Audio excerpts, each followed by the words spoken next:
My self Molina Mukherjee aka mostly medico और ये है हमारा lecture number 5 of pathology practical series. और इस सीरीज में हम लोग पूरे पैथोलॉजी प्रैक्टिकल सिलेबस को 10 लेक्चर्स के अंदर कवर करने वाले हैं फुल जोश के साथ। ठीक है, तो चलो इस लेक्चर को शुरू करने से पहले मैं आप सभी को बताना चाहूंगी कि हम लोग पिछला वाला लेक्चर रिवाइज करेंगे। तो अगर आपने वो कौन सा था कैंसर स्लाइड वाला लेक्चर रिवाइज नहीं किया तो जाओ प्लेलिस्ट में से सीक्वेंस में पढ़ो, ऐसे आपको ज्यादा अच्छे से याद होगा। ओके चलो रिवाइज करते हैं। अगर आपने पढ़ लिया है तो आप मेरे साथ रिवाइज कर सकते हैं। चलो पहला वाला क्या था, रेनल सेल,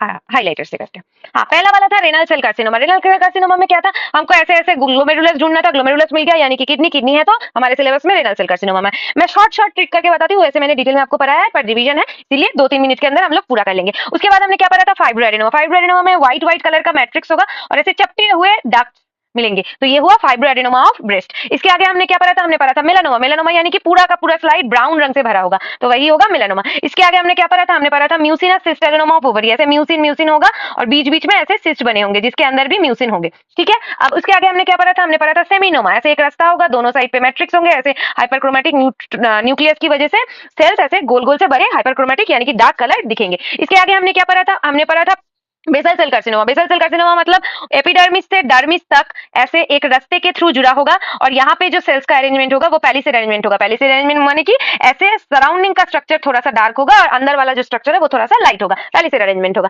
इसके आगे हमने क्या पढ़ा था, जल्दी मेरे साथ रिवाइज करो, ऐसे रिवाइज करोगे तो अच्छे से याद होगा, इसे रेट्रोग्रेड लर्निंग कहते हैं। इसके आगे हमने पढ़ा था जायंट सेल ट्यूमर यानी कि एक बड़ा सा सेल होगा, एक बड़ा सा सेल होगा जो कि नॉन न्यूप्लास्टिक होगा और उसके सराउंड ये छोटे छोटे ऐसे बहुत सारे ट्यूमरस यानी कि न्यूप्लास्टिक सेल्स होंगे, ये है giant cell tumour of bone. इसके आगे हमने क्या पढ़ा था, हमने पढ़ा था लाइपोमा। लाइपोमा यानी कि पूरा जो स्लाइड है वो सफेद कलर का होगा क्योंकि एडिपोसाइट का ट्यूमर है, इसीलिए कुछ ना समझ आए पूरा सफेद दिखे और एक दो ऐसे बीच बीच में ऐसे राउंड वाले स्ट्रक्चर्स दिखे तो आप उसे लाइपोमा बोलेंगे। ठीक है, कुछ छूट गया, हाँ एक दो शायद छूट रहे हैं।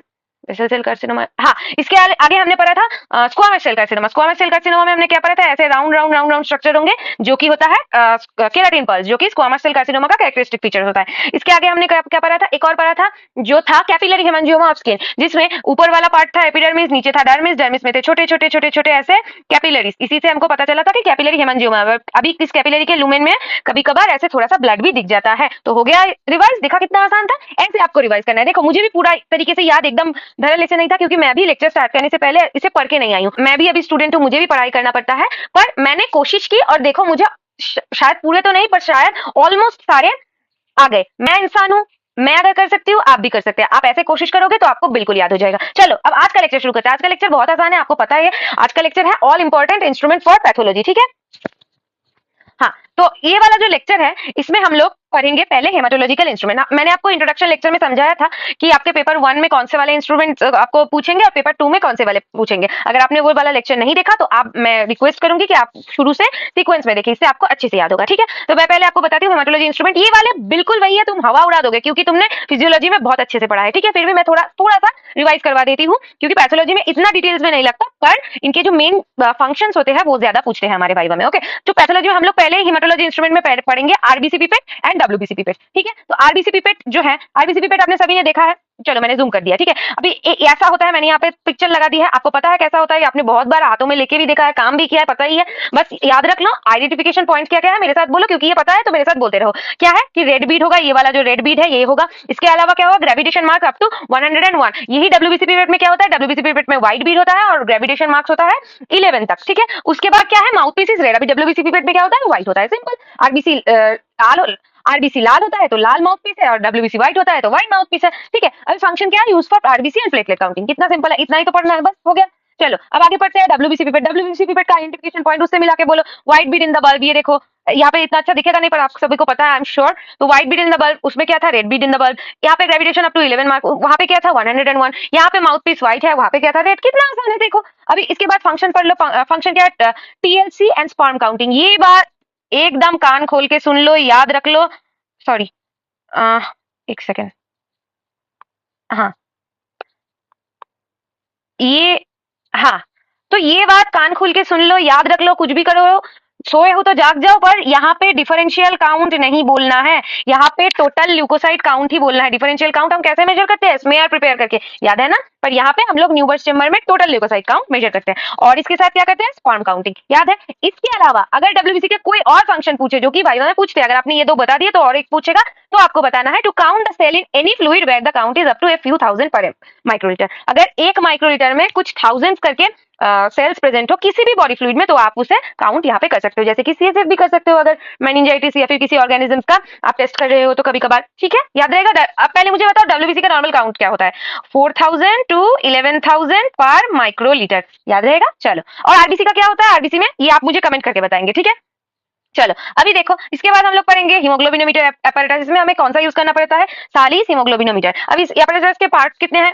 एक है हीमोग्लोबिनोमीटर पिपेट, ये जो पिपेट है जिसे हम लोग ऐसे सक करके जो ब्लड हम लोग प्रिक करते हैं उसके बाद थोड़ा सा सक करके ऐसे इस वाले ट्यूब में डालते हैं ना, वो पिपेट है। इसके बाद हीमोग्लोबिनोमीटर ट्यूब है, इसके बाद स्टरर है, और फिर कंपैरेटर बॉक्स है जिसमें हम लोग कलर मैच करते थे ना, वो फिजियोलॉजी में वही है। अभी देखो ये तो खैर आपको टेस्ट करने के लिए नहीं देगा, पैथोलॉजी में अलग से प्रैक्टिकल्स है जिसमें हम लोग सीरीज पढ़ रहे हैं। इसके अलावा हीमोग्लोबिन लेवल फॉर एनीमिया, ऐसे कुछ छोटे मोटे क्वेश्चंस पूछते हैं। पहला क्वेश्चन क्या पूछते हैं कि डेफिनेशन ऑफ एनीमिया बताओ। ये आपको बताना है, ये आपको पता है फिजियोलॉजी के पॉइंट ऑफ व्यू से, इसलिए मैं अलग से नहीं बता रही हूँ, पर अगर फिर भी आपको पता होना चाहिए तो मैं बोल रही हूँ, सुन लो एक बार, याद आ जाएगा। डिक्रीज इन आरबीसी और हीमोग्लोबिन अमाउंट और both irrespective of age, sex and ethnicity, यही है एनीमिया। कितना आसान है। चलो अभी इसे दोबारा से पढ़ लेना, याद हो जाएगा। ठीक है, ये मैंने शॉर्ट में बता लिया, पर अगर आपको अच्छे से डेफिनेशन पढ़ना है एक बार बुक में देख लेना, खैर तो अब तुमको तो याद ही है। चलो अभी हीमोग्लोबिन लेवल फॉर एनीमिया होता है लड़कों के लिए लेस देन 13 ग्राम पर डेसीलीटर और लड़कियों के लिए लेस देन 12 ग्राम पर डेसीलीटर। याद रहेगा, ये WHO का डाटा है, एज इट इज याद होना चाहिए। इसके अलावा ये सारी हीमोग्लोबिनोमीटर का एडवांटेज डिसएडवांटेज पूछते हैं। एडवांटेज है इजी एंड इकोनॉमिक, डिसएडवांटेजेस है not very sensitive, produce colour is not so stable, manual errors are common. क्योंकि हम लोग इसे खुद से करते हैं तो तुमको पता ही है कि तुम कितने अच्छे से प्रैक्टिकल करते हो, इसीलिए ये मैनुअल एरर का प्रॉब्लम तो होता ही है। ठीक है, हम लोग ऐसे भी मिलाने के लिए कभी कभार थोड़ा बहुत इधर उधर कर लेते हैं, वो मैं नहीं बता रही, वो तुम सभी को पता है। चलो अब इसके बाद इसका प्रिंसिपल पूछते हैं जो कि है a definitive quantity of haemoglobin is converted into acid haematin by adding of n/10 HCl to the sample of blood. यहाँ पे मैंने उसी सारे इंस्ट्रूमेंट्स के प्रिंसिपल के बारे में बताया है आपको, जो कि आपको वाइवा में पूछते हैं। आपको सारे प्रिंसिपल्स पढ़ने की जरूरत नहीं है, पर ये वाला थोड़ा इंपॉर्टेंट है, इसको याद रखना है। वैसे तो याद ही होगा क्योंकि फर्स्ट ईयर में पढ़ा है, इसीलिए मैं इतना जोर नहीं दे रही हूँ। हाँ, मेरी एनर्जी थोड़ी कम लग सकती है आज, क्योंकि अभी रात के 2 बज रहे हैं और मैं लेक्चर रिकॉर्ड कर रही हूँ। खैर तुम लोगों को क्या बोलूं, तुम लोग मुझे ऐसे ही भाव नहीं देते। चलो कमेंट भी नहीं करते हो तुम लोग, चलो कोई बात नहीं। चलो अब आगे पढ़ते हैं। ये है, हम लोग अब पढ़ेंगे ESR मेजरमेंट करने के 2 इंस्ट्रूमेंट। एक होता है वेस्टर्न ग्रीन पिपेट, एक होता है विंट्रोप्स ट्यूब। मेरे एक सर है respected doctor Jagdish Singh sir, उन्होंने एक ट्रिक बताया था कि ये जो वेस्टर्न ग्रीन है ये नाम, और ये जो विंट्रोब है, वेस्टर्न ग्रीन से आपको क्या याद आ रहा है?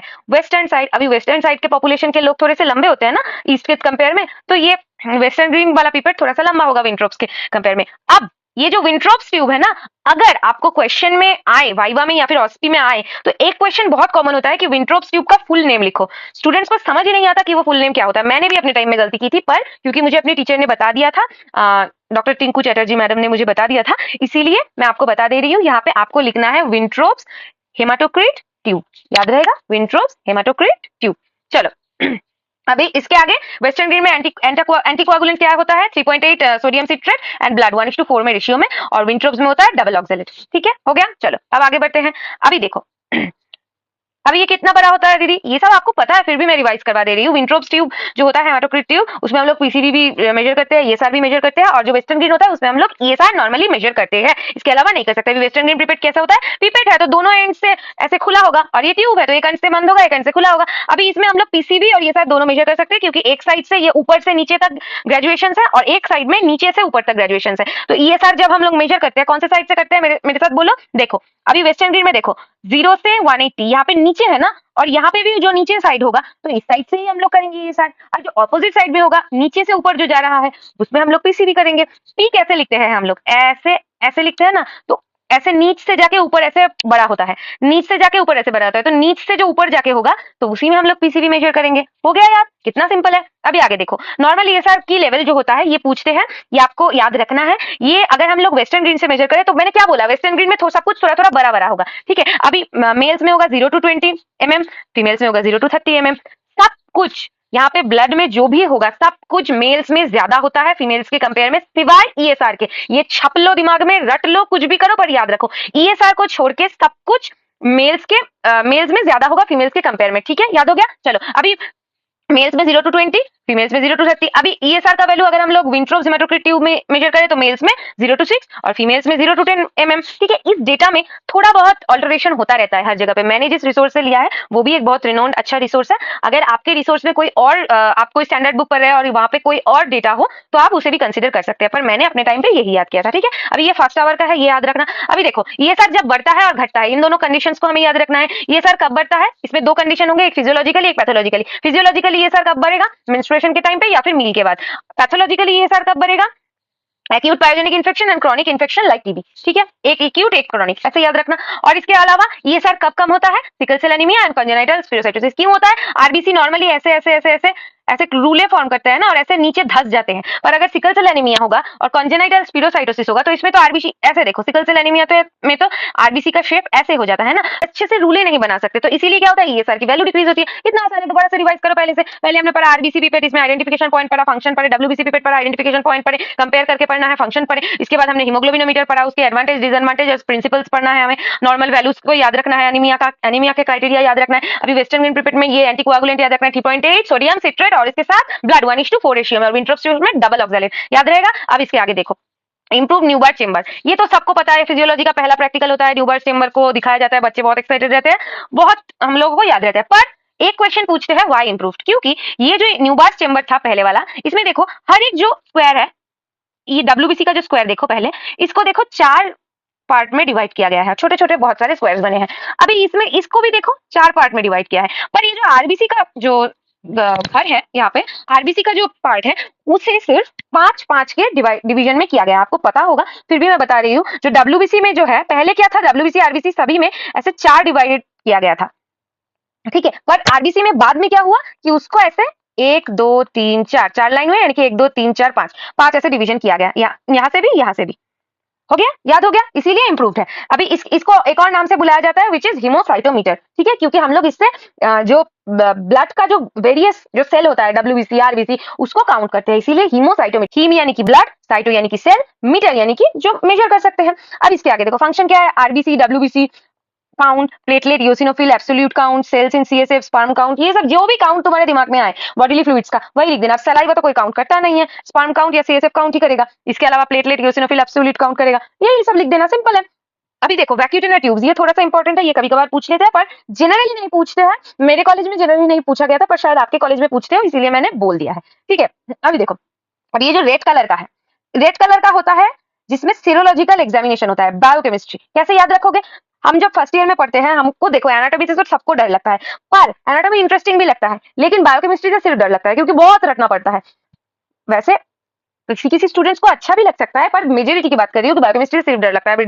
डर का डेंजर का साइन कौन सा है, रेड। अभी रेड वाला किसमें यूज होगा, बायोकेमिस्ट्री के एग्जामिनेशन में। बायोकेमिस्ट्री यानी कि सेरोलॉजी, कितना सिंपल है। अभी इसमें कोई एंटीकोआगुलेंट यूज नहीं होता, याद हो जाएगा। अभी देखो सोडियम फ्लोराइड वाला तो बायोकेमिस्ट्री में हमने पढ़ा ही था, जब याद करो ग्लाइकोलाइसिस में हमें ये जो पढ़ा था कि ग्लाइकोलाइसिस को प्रिवेंट करने के लिए सोडियम फ्लोराइड का जो सॉल्यूशन वैक्यूटेनर है उसमें हम लोगों को ग्लाइकोलाइसिस मेजर करना पड़ता था। क्यों, क्योंकि वो लास्ट का जो स्टेप था, एक एंजाइम था जिसको प्रिवेंट करता था ताकि ग्लूकोज का ग्लाइकोलाइसिस ना हो सके, पायरुविक एसिड ना बन सके, याद आ रहा है, इसलिए हम लोग इसे ग्लूकोज एस्टिमेशन में यूज करते हैं, ये भी पता होगा। अब आगे देखो ईडीटीए, ईडीटीए यानी कि ये जो पर्पल कलर का वैक्यूटेनर है इसमें। अभी ईडीटीए क्यों दिया जाएगा, ताकि ब्लड क्लॉट ना करे। अगर ब्लड को क्लॉट अब आप नहीं करवाना चाहते तो आप क्या मेजर करना चाहते हैं ब्लड का, ये वाला तो सीरम को मेजर करता है, और ये वाला अगर ब्लड के सेल्स को आपको मेजर करना है, लाइक आपको आरबीसी को मेजर करना है, आपने पेशेंट का ब्लड लिया, अभी आपको देखना है कि पेशेंट के ब्लड के आरबीसी में कोई प्लाज्मोडियम का प्रोटोजोआ है या नहीं, तो आपको ब्लड को क्लॉट नहीं होने देना है ना। अगर क्लॉट हो गया तो आप कैसे देखोगे, इसीलिए तब आप ईडीटीए का इस्तेमाल करते हो, याद रहेगा। चलो अभी आगे देखो, ये जो ब्लू कलर का है ये 3.2% सोडियम सिट्रेट। अभी ये करते हैं coagulation studies PT and APTT में। अभी आगे देखो ग्रीन वाला है हेपारिन। ग्रीन यानी कि हेपारिन, कैसे याद रखोगे, हेपारिन हरा याद रहेगा, हरा हिंदी में हरा हेपारिन। अभी इसको यूज करते हैं हम लोग बोन मैरो स्टडीज के लिए। अभी ये वाला सिट्रेट देखो, सिट्रेट कैसे याद रखोगे, किसमें सिट्रेट ज्यादा होता है, नींबू में, ऑरेंजेस में, किसी भी टाइप का नींबू ले लो उसमें सिट्रेट होता है। नॉर्मली नींबुओं का कलर क्या होता है, ग्रीनिश या फिर येलोइश, ऐसा है ना। अभी ग्रीन तो हरा वाला तो हेपारिन हो गया, अभी येलोइश वाला सिट्रेट हो गया, याद हो गया। अभी इसमें भी ब्लड कल्चर करते हैं, कुछ याद ना है तो ब्लड कल्चर लिख देना। अभी पिंक वाला एक होता है जिसमें K2 EDTA यूज होता है। अभी ये ब्लड बैंक में जो टेस्ट होते हैं, ब्लड टाइपिंग, एबीओ ग्रुपिंग, ये सब वगैरह इसमें किया जाता है, याद हो गया। इसमें मैंने आपको 3 ट्रिक बताया, एक बताया बायोकेमिस्ट्री वाला dangerous subject red serological examination, एक ट्रिक बताया मैंने आपको हरा हेपारिन ग्रीन वाला, एक ट्रिक मैंने आपको बताया सिट्रेट सिट्रिक एसिड होता है नींबू में, नींबू यानी कि हरा या फिर येलो होते हैं, तो येलो हरा वाला तो हेपारिन ने ले लिया, अभी येलो वाला बचा तो वो सिट्रेट हो गया, ठीक है, याद हो गया। चलो अभी ईडीटीए वाला तो तुमने बहुत जगहों पर शायद देखा भी होगा, जो पैथोलॉजी में ब्लड ग्रुपिंग का टेबल आता है वहां पे भी रखा होता है, क्योंकि इसमें हम लोग जो ब्लड की जो कॉर्पसल्स है, जो सेल्स है, उसकी मॉर्फोलॉजी या फिर उसके रिलेटेड कुछ हम लोग यहाँ पे स्टडी करते हैं। तो हमें सेल्स को ठीक ठाक रखना है ना, वो क्लम्प हो गए तो हम लोग कैसे स्टडी करेंगे, इसीलिए ईडीटीए वाला यूज किया जाता है। ये वाला जो होता है ना नो एंटीकोगुलेंट, ये जो ईडीटीए वाला होता है, ये एक दूसरे के ऑपोजिट है। इसमें सीरम एनालिसिस करते हैं, इसमें हम लोग ब्लड का सेल पार्ट एनालिसिस करते हैं। इसी से हम लोग आएंगे अगले पॉइंट पे, which is serum and plasma. Serum and plasma क्या आपको पता है? प्लाज्मा कौन सा वाला? देखो ब्लड का 2 पार्ट होता है, एक होता है प्लाज्मा, एक होता है सेल। सेल बोले तो आरबीसी डब्ल्यूबीसी प्लेटलेट, अभी प्लाज्मा बाकी का पूरा जो पार्ट होता है वही होता है। अभी देखो यहाँ पे लिखा है प्लाज्मा इज कलरलेस और straw coloured fluid which has all the clotting factor along with essential micro and macromolecules. तो यही हुआ ना, ब्लड माइनस ब्लड के सेल्स यानी आरबीसी डब्ल्यूबीसी प्लेटलेट्स को जो ओमिट कर दो, जो हुआ वही प्लाज्मा है। अब इस प्लाज्मा से अगर तुमने क्लॉटिंग फैक्टर्स को उठा लिया, यानी कि अगर तुमने इस प्लाज्मा से क्लॉटिंग फैक्टर्स को हटा दिया ना, तो वो जो बचेगा वही होता है serum. Serum is an amber coloured protein rich fluid which is generally soluble in nature and lacks blood clotting factor in it. Simple. Blood देखो, blood minus blood cells RBC WBC and platelet, ये होगा plasma. अभी plasma minus clotting factor, ये होगा serum. कितना आसान है, याद हो गया। चलो अब आगे बढ़ते हैं।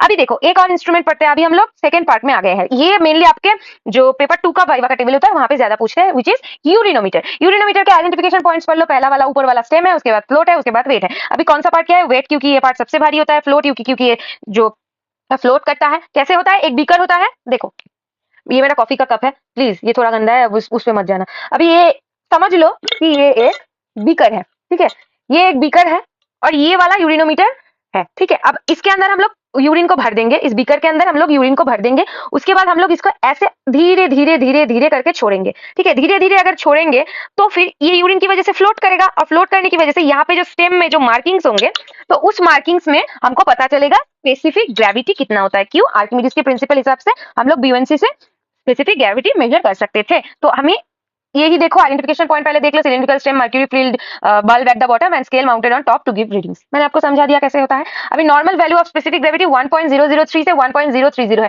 मेरे साथ 3 बार बोलो, 1.003 से 1.030, 1.003 से 1.030, 1.003 से 1.030 हो गया यार। चलो अब ये स्पेसिफिक वैल्यू कम भी हो सकता है, बढ़ भी सकता है। स्पेसिफिक ग्रेविटी की वैल्यू कब कम होगी? अगर आपके यूरिन का लिक्विड कंपोनेंट बढ़ जाए। स्पेसिफिक ग्रेविटी होता क्या है? एक लिक्विड में कितना अमाउंट ऑफ या फिर कितना परसेंटेज ऑफ सॉलिड है एज कंपेयर टू वाटर में कितना सॉलिड है। अब सॉलिड कहां से आ गया दीदी? ये जो आयोनिक कॉन्सेंट्रेशन है ना, उसी को मेजर करते हैं। इतना केमिस्ट्री तुमको समझ अभी नहीं आएगा, वो छूट गया बहुत साल पहले। अभी यहाँ पे देखो, एक बात सिंपली याद रख लो कि स्पेसिफिक ग्रेविटी की वैल्यू तब डिक्रीज होगी जब यूरिन डाइल्यूट होगा, और स्पेसिफिक ग्रेविटी की वैल्यू तब इंक्रीज होगी जब यूरिन कॉन्सेंट्रेटेड होगा। अब देखो एग्जांपल, जब यूरिन डाइल्यूट होगा तब स्पेसिफिक ग्रेविटी डिक्रीज होगी, मैंने आपको बताया। तो यूरिन डाइल्यूट कब होता है? डायबिटीज इंसिपिडस में। क्यों? क्योंकि पेशेंट बहुत बार पानी पीता है। क्यों? क्योंकि पेशेंट बहुत बार यूरिन पास करता है। इसके अलावा एक्सेस फ्लूइड इंटेक, इसके अलावा क्रॉनिक ग्लोमेरुलोनेफ्राइटिस। अब ये क्यों होता है? ये तो थ्योरी का पार्ट है, क्योंकि ग्लोमेरुलस पूरा डैमेज हो जाता है, वहां पे एकदम से फिल्ट्रेशन नहीं हो पाता है, और आपको ये थ्योरी से पढ़ना है। ये अगर मैंने आपको एनालिसिस करने अगर बैठ गई अभी तो बहुत टाइम लग जाएगा। अभी इसमें देखो कब बढ़ जाता है, कॉन्सेंट्रेटेड हो जाता है कब? जब डिहाइड्रेशन हो तो यूरिन का कॉन्सेंट्रेशन बढ़ जाएगा। इसके अलावा uncontrolled diabetes mellitus, ketoacidosis, ketone bodies का अमाउंट बढ़ जाता है तो थोड़ा बहुत कॉन्सेंट्रेटेड हो जाता है। इसके अलावा एक्यूट ग्लोमेरुलोनेफ्राइटिस,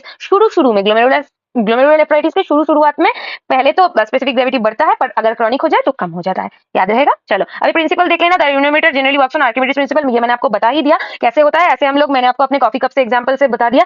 ये वाला कप है, ये अगर यूरिनोमीटर का जो यूरिनोमीटर है, ये बीकर है, यहाँ पे ऐसे इसको छोड़ना है, और यहाँ पे अभी कोई पानी नहीं है, पर अगर पानी होता तो ऐसे ये फ्लोट करता, और उसी से हमको ऐसे मेजरमेंट लेना होता है, ठीक है। तो ये urinometer generally works on Archimedes principle है। Here the specific gravity of the urine is measured by determining its buoyancy. हो गया, कितना आसान है। अब आगे देखो, एशबैक्स एल्वुलोमीटर। ये एक ऐसा इंस्ट्रूमेंट होता है, ये देखो यहाँ पे ना कुछ मार्किंग्स होते हैं, नीचे एकदम होता है 0 से 12 तक, यहाँ से नीचे से ऊपर तक 0 से 12 तक मार्किंग होता है। उसके बाद यू करके एक कोई पॉइंट होता है, उसके बाद आर करके एक पॉइंट होता है। अब यू यानी कि आपको कितना लेवल तक यूरिन को फिल करना है। उसके बाद जो आर करके पॉइंट है यानी कि आर फॉर रिएजेंट, आपको कितनी ऊपर तक रिएजेंट को फिल करना है। अब रिएजेंट कौन सा है दीदी? एशबैक्स रिएजेंट। कितना आसान है क्योंकि ये एशबैक्स एल्बुमिनोमीटर है।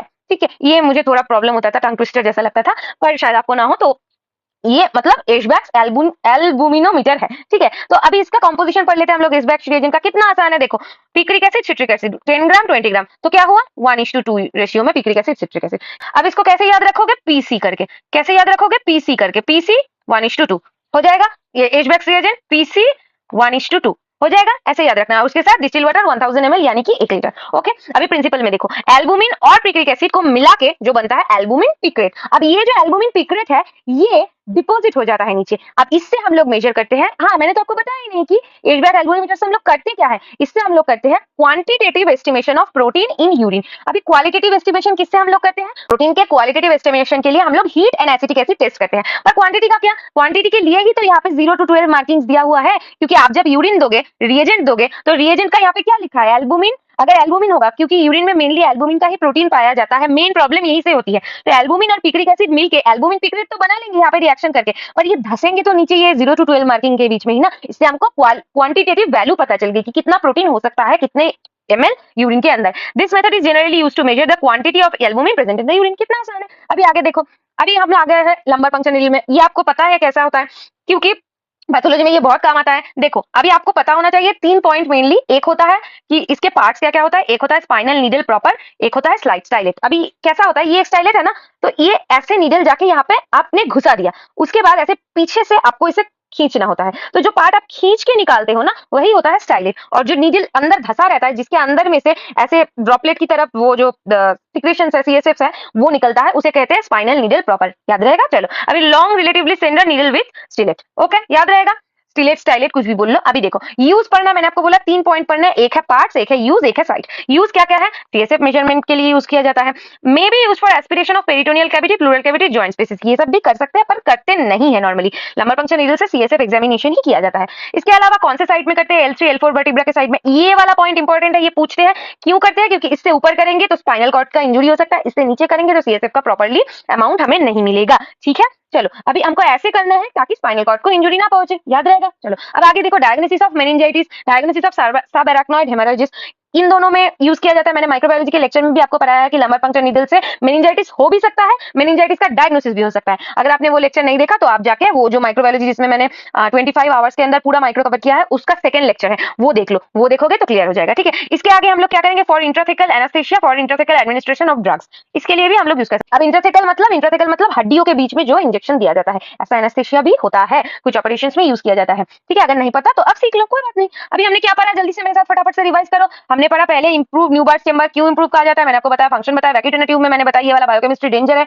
इसके बाद हमने हरा वाला हेपरिन और येलो वाला सिट्रेट। सिट्रेट यानी कि नींबू, नींबू यानी कि ग्रीन या फिर येलोइश होता है, तो ग्रीन वाला हेपरिन ने ले लिया, ये सिट्रेट है, ब्लड कल्चर के लिए यूज किया जाता है। उसके बाद हमने यूरिनोमीटर पढ़ा, इसके पार्ट्स पढ़े, इसको कैसे काम करता है, और स्पेसिफिक ग्रेविटी कौन कितना होता है, 1.003 से 1.030 इतना होता है। प्रिंसिपल भी पढ़ लिया, एशबैक्स एल्बुमिनोमीटर भी पढ़ लिया, उसका रिएजेंट भी पढ़ लिया। इसके अलावा ये काम कैसे करता है, क्या करता है, quantitative estimation of protein in urine. Protein बोले तो एल्बुमिन, ओके, और कोई प्रोटीन वाला नहीं इसमें बोलना है, क्योंकि ये एल्बुमिनोमीटर ही है, प्रोटीनोमीटर नहीं है। ठीक है, इसके बाद हमने पढ़ा लंबर पंक्चर नीडल, इसके यूज पढ़े, पार्ट्स पढ़े, साइट पढ़ा जो कि मेनली इंपॉर्टेंट है। अब हम लोग पढ़ेंगे बोन मैरो एस्पिरेशन नीडल। इसमें आपको 2 पढ़ने हैं, एक है क्लीमास, एक है Salah's bone marrow aspiration needle. Exam में आए तो बस ये मत बोल लेना कि क्लीमास नीडल, पूरा बोलना है, Klima's bone marrow aspiration needle, Salah's bone marrow aspiration needle. अब आपको इसको डिफरेंस कैसे पढ़ना है, सालास, ये तो आपको मतलब क्या बोलूं, जिसने पैथोलॉजी कुछ भी नहीं पढ़ा उसे भी पता है कि सालास में साइड स्क्रू होता है, क्लीमास में नहीं होता। क्लीमास में रोटेटिंग स्क्रू होता है, सालास में साइड स्क्रू होता है। ठीक है, ओके।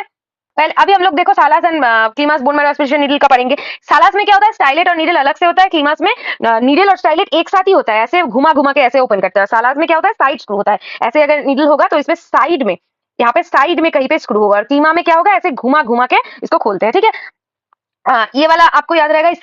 इससे ज्यादा तो क्वेश्चन नहीं पूछते। अब इसका यूज पूछते हैं कि इसमें क्या करते हैं हम लोग, बोन मैरो एस्पिरेशन में क्या करते हैं, बोन मैरो का फ्लूइड निकाल के उसको टेस्ट करते हैं। तो एरिथ्रोपोइसिस देख सकते हैं, एनीमिया देख सकते हैं, काला आजार देख सकते हैं। क्यों, क्योंकि लीशमैनिया जाके बोन मैरो में छिप जाता है कभी कभार। आईटीपी यानी कि इम्यूनोथ्रोम्बोसाइटोपेनिक पर्प्यूरा देख सकते हैं, Hodgkin lymphoma and non Hodgkin lymphoma भी देख सकते हैं। और नॉन हॉजकिन मेनली नहीं देखते, क्यों नहीं देखते, क्योंकि वो रेयर साइड्स में जाके होता है, हॉजकिन वाला थोड़ा प्रेडिक्टेबल होता है। ओके, अभी देखो bone marrow biopsy needle, biopsy और अच्छा मुझे एक बात बताओ, ये एस्पिरेशन और बायोप्सी में डिफरेंस क्या होता है? एस्पिरेशन में हम लोग लिक्विड मटेरियल को खींचते हैं और बायोप्सी में हम लोग थोड़ा सा सॉलिड, सेमी सॉलिड या फिर थोड़ा सा मतलब ड्राई वाला मटेरियल जो होता है ना उसको खींचते हैं। इससे याद आया एक और पॉइंट होता है ड्राई टैप। ड्राई टैप किसमें होता है? बोन मैरो एस्पिरेशन में होता है। क्यों होता है ड्राई टैप? यानी कि अगर आपने ऐसे लिक्विड को खींचा पर कुछ नहीं निकला तो वो होगा ड्राई टैप, क्योंकि पूरा ड्राई हो गया है, इसीलिए ड्राई टैप उसको बोलते हैं। अगर अब ड्राई टैप किसमें दिखता है? ये दिखता है एप्लास्टिक एनीमिया, यानी कि जब बोन मैरो सेल्स को प्रोड्यूस नहीं करे किसी भी टाइप का तो उसे एप्लास्टिक एनीमिया कहता है, तो वही ड्राई टैप में दिखेगा। ठीक है, अभी देखो बोन मैरो बायोप्सी नीडल, यानी कि बायोप्सी किसमें करते हैं? टिश्यू सॉलिड स्ट्रक्चर का बायोप्सी होता है, इसीलिए सॉलिड स्ट्रक्चर जब निकलता है